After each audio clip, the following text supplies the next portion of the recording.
지난해 경제 성장률이 2%로 집계됐습니다. 당초 예상에 못 미칩니다. 소비면 소비, 수출이면 수출 다 내리막 추세인데 특히 건설 침체가 큰 걸림돌이 됐습니다.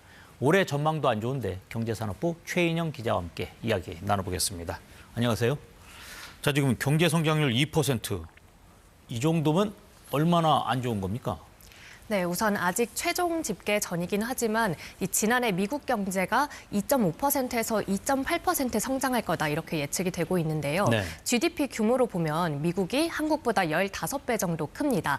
그런데 이제 그렇게 큰 나라도 2% 후반대 성장을 하는데 우리나라가 2%대 턱걸이 성장을 했다 이렇게 보면은 상황이 좋지는 않은 거고요. 네. 또 당초에 2024년 GDP가 2.2% 정도는 성장할 거다 이렇게 한국은행이 전망을 했는데 그 전망치에도 못 미쳤으니까 상황을 좋게 볼 수는 없습니다. 자, 우선 우리가 이제 숫자로는 이렇게 살펴봤고 그러니까 자세히 한 걸음 더 들어가면 어느 부분이 지금 가장 안 좋은 것으로 나타나고 있는 겁니까?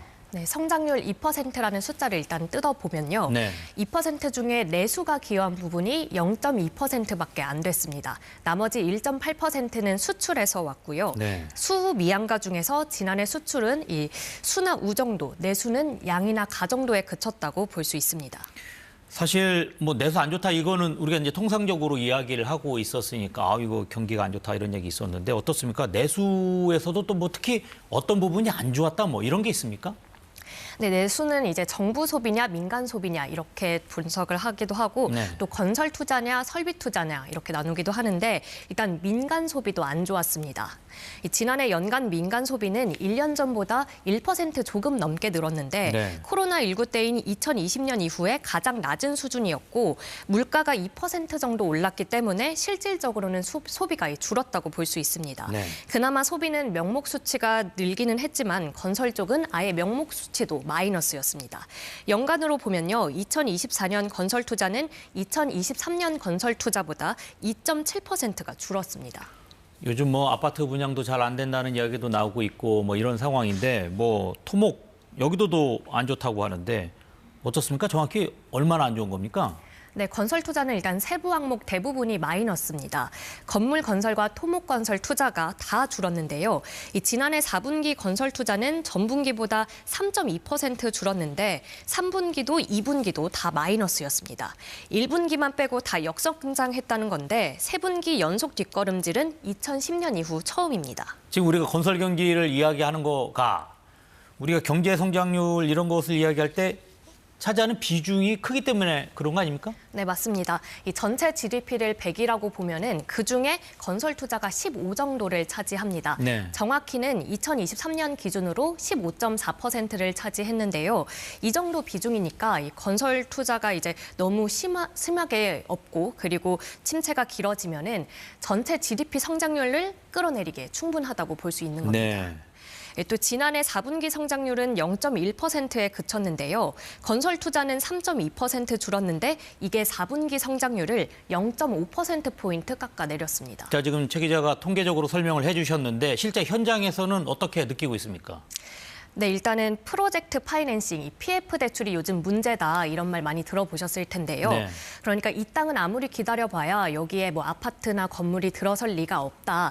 또 이런 매물이 계속 나오고 있는데 그러니까 사는 사람도 없는 상황입니다. 네. 이 아무도 안 사가는 PF 매물이 너무 쌓이니까 전에 없던 이 합동 매각 설명회까지 어제 열렸는데 제가 직접 다녀와 봤습니다. 이 매물이 190여 개가 나왔는데 네. 뭐 건설사 대표, 시행사 대표 많이 나오기는 했지만 좀 사실 의향이 있냐 이렇게 물어보니까 머뭇거리는 분들이 많았습니다. 토지 매입에 대해서는 기대는 없지만 그래도 혹시나 한번 보려고도 왔고 소비자들의 투자 심리가 상당히 많이 위축이 됐거든요. 네, 매물 중에 감정가만 1,000억 원이 넘는 대형 사업장 한 곳도 현장을 다녀와 봤는데요. 이 경기 시흥시에 있는 시화호 멀티테크노밸리인데 이 PF로 돈을 끌어와서 대형 해양 레저 복합단지를 만들겠다는 계획인데 가장 알짜 부지, 그러니까 한때 뭐 초고급 호텔이 들어온다는 이런 소문이 있었던 부지마저도 3년째 매수자를 찾지 못하고 있는 상황입니다. 그런데 도대체 이 건설 경기가 왜 이렇게 침체가 계속되고 있는 겁니까? 한마디로 이 수지가 안 맞는 상황입니다. 네. 지어봤자 돈이 안 되는 건데요. 일단 공사비가 올라도 너무 올랐습니다. 네. 이 고환율로 원자재 값이 오르고 또 인건비도 오르니까 비용이 계속 오를 수밖에 없는 겁니다. 또 건설 경기와 관련해서 또 이제 이렇게 착공이나 분양 이런 부분들이 좀 지연되는 모습이 나타나고 있는 게 인건비라든지 공사 원가 이런 것들이 좀 많이 올라가 있는 상태에서 좀 지연되는 그런 모습도 보이고 있습니다. 그래서 네, 어렵게 지어도 미분양도 계속 쌓이고 있고요. 지난해 29개 건설사가 부도 처리됐는데 2019년 이후에 5년 만에 최대치입니다. 이 건설업이라고 하는 거가 이 수많은 분야에서 많은 분들을 고용하는 그런 산업인데 건설업 자체가 이렇게 안 좋다면 고용에도 좋지 않은 영향이 있겠네요. 네, 그렇습니다. 이 건설 침체가 심해지다 보니까 고용에도 빨간불이 켜졌습니다. 네. 제가 최근에 남구로역 새벽 인력 시장을 다녀와 봤는데요. 2년 전까지만 해도 일자리를 구하러 나온 사람들이 2,000명 넘었는데 지금은 200명에서 300명 정도밖에 안 됩니다. 네. 이 일자리 자체가 없다 보니까 아예 일을 구하려는 시도조차 안 하는 건데요. 이 경력이 한 20년 차 된 건설업 노동자도 이렇게 일자리가 없는 거는 처음 본다 이렇게 말을 했습니다. 네. 지난해 12월 건설업 취업자 수는 전년 같은 기간이랑 비교해 보면 15만 7천 명 줄었습니다. 네, 지금 뭐 지난해 경제 성적표를 보니까 밝은 면이 없는 것 같은데 어떻습니까? 올해는 좀 그나마 밝은 면이 좀 있습니까? 일단 지금까지 전망은 어둡습니다. 우선 국내 정치적 불확실성도 그렇고 네. 이 새로 취임한 트럼프 정부도 이제 불확실성 그 자체로 평가되고 있잖아요. 경제가 가장 싫어하는 게 불확실성인데 네. 국내외로 이 불확실성이 넘치다 보니까 연간 성장률에도 영향을 줄 거다 이렇게 한국은행은 진단을 했습니다. 건설 쪽도 당분간 반등은 쉽지 않은 상황입니다. 건설 쪽에서도 부진이 더 심화되는 모습이 보였기 때문에 그런 영향들은 올해 1, 4분기에도 영향을 지금 줄 거로 보고 있고요. 그래서 그런 영향들이 좀 반영되면 그 0.5% 보다는 조금 낮게 나올 가능성도 있는 것 같고요. 네, 보통은 상반기가 안 좋아도 이 하반기는 좀 나아질 거야 이른바 상저하고론을 기대할 때도 있는데 네. 올해는 그것도 쉽지 않다는 게 이 정부의 진단입니다.